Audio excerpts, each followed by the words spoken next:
Welcome to the Colleges Wales Teach Pod podcast series. Supported by Welsh Government, these 10-minute sessions offer further education lecturers and work-based learning practitioners practical learning and teaching tips.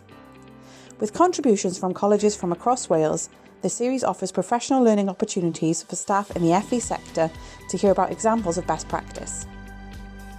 There are 4 key themes: resilience, digital, differentiation and A-level pedagogy. For further information, please visit colleges.wales. Hi everyone, and welcome to the podcast using TED Talks to promote mental health awareness in the podcast theme of resilience. My name's Alex and I work at College Cambria. Part of my work at college is to promote mental health education with young people, and I'm lucky enough to be joined here today by one of my students. Could you introduce yourself, please? I can. My name is Kellen Orton-Jones. I'm 17 years old. I study at the Yale campus of College Cambria and I'm currently doing an extended diploma in performing arts. Thank you so much. So what we're hoping is that for those of you listening to this podcast, it's going to give you a quick overview of a recent session that we had, the discussion that we had as a result of this stimulus, and tips on how you can move this dialogue forward with your own learners. So firstly, an overview of the session. We watched a short video from TED Education, which is linked in the description, from a young person called Hayley Hardcastle. In the video, Hayley discusses her experiences with anxiety, how she used these to get a law passed in her home state of Oregon.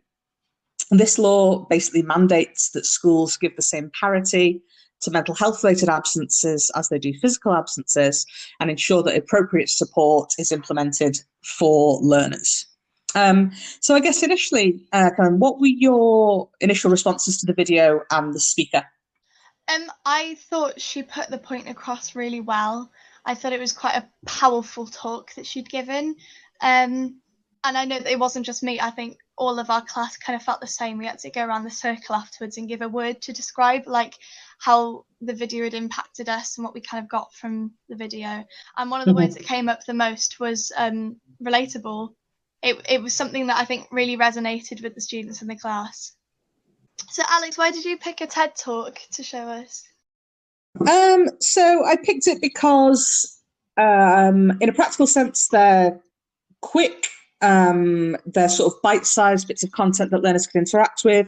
They can be easily shared, and they've also got subtitles in a variety of different languages. So if you've got learners who speak other languages in your lesson, and they can follow along as well. There's also transcripts available if you wanted to create perhaps a reading activity from the session. Additionally, if you have learners that you want to stretch and challenge, there's a recommended reading list attached to particular topics, and links to articles as well. Specific to this though, the reason why I selected this TED Talk was because it's well put together, clear and presented, and because this was delivered by a young person, and I knew that young people were going to be watching it, I thought it would be more authentic and I guess kind of relatable to them. Yeah. So relatable is a word that we both kind of used there in our responses, and I guess kind of maybe we could speak a bit more on that. So you mentioned that as part of the session, our immediate response was we all sat in a circle and kind of went round and everyone gave a one-word response to it. How did you find kind of discussing this topic, namely mental health, in class? And I suppose on that, what can staff do you think, to kind of facilitate those discussions and make it like a safe space and a positive experience for learners? Personally, I found it was a really important discussion. I think we had the video helped stem a lot of conversation. I, for one, got quite emotional. I remember in the class talking about it because, you know, as you mentioned, a safe space. I think we'd really, on all levels, both students and staff, we'd kind of got on the same level and allowed ourselves to be a bit vulnerable in that situation. We shared personal experiences and kind of, you know, it was a really refreshing experience to be able to talk, and everyone was at the same level, being quite open-minded about different people's situations and circumstances that they've been through. It was really, I found it a really important conversation. I think it actually brought us closer together as a class as well, being able to share and, as we keep saying, relate to those different experiences.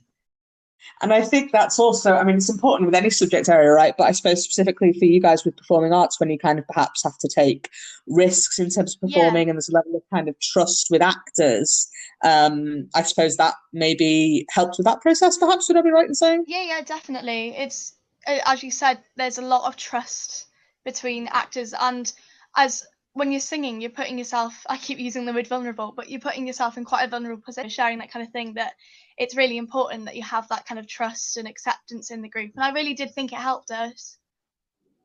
That's good. Do you think there's any, like, we've sort of talked about sort of safe spaces.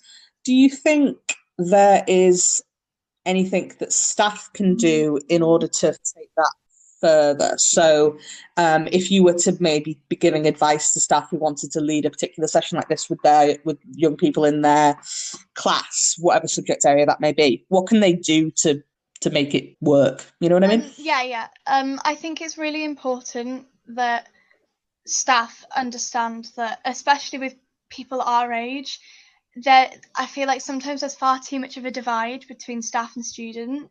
And in order to have these conversations where we make this safe place and everyone feels that they can talk and share experiences, everyone needs to be at the same level.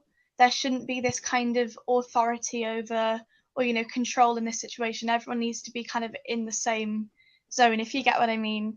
I think it's really important that staff kind of keep that in mind when coming into these conversations, that it's a difficult subject to talk about. It's one there is a lot of stigma around it, and, you know, it's quite difficult to open up, so it needs to be as comfortable as possible and relaxed as possible. Yeah, certainly. And I think that's a really key point about there not being like a hierarchy of experience, right? And just because somebody is maybe older, like, everyone's gone through their own experiences and everyone will react to those in different ways. And I think that's something that's kind of key for everyone to be aware of, that it's just humans having a conversation, really. And obviously, if staff can signpost a learner with specific needs to specific support, then all the better, right? Yeah. So you mentioned the word stigma there.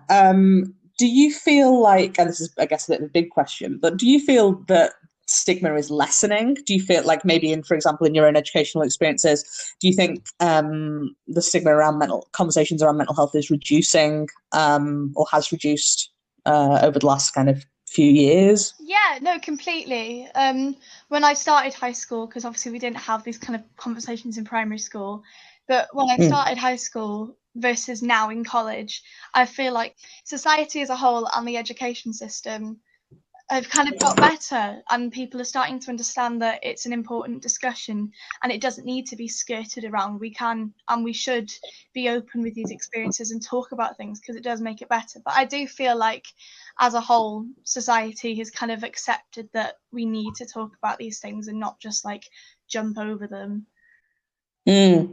Yeah, certainly. And I think that's kind of been brought into more focus, really, with the pandemic and kind of the response to that as well, right? Definitely. Like I know there's just been kind of a mental health advisor, Dr. Alex George, like, appointed, and perhaps we'll be able to see more of that from like a governmental level as well. Yeah. Brilliant. Well, thanks so much for discussing this topic with me today. You're very welcome. All right, wonderful. And thanks so much, everyone, for tuning in. If you'd like to discuss this topic further, then please feel free to send me an email, alexandra.jelfs, Jelfs, @cambria.ac.uk. And we'll see you next time on the podcast. Thank you. Thanks. With contributions from FE professionals from across Wales, the Colleges Wales Teach Pod podcast series offers a series of short teaching and learning tips, which you can put into practice straight away. The range of podcasts is broad, with sessions covering the themes of resilience, digital, differentiation, and A-level pedagogy. Find out more today.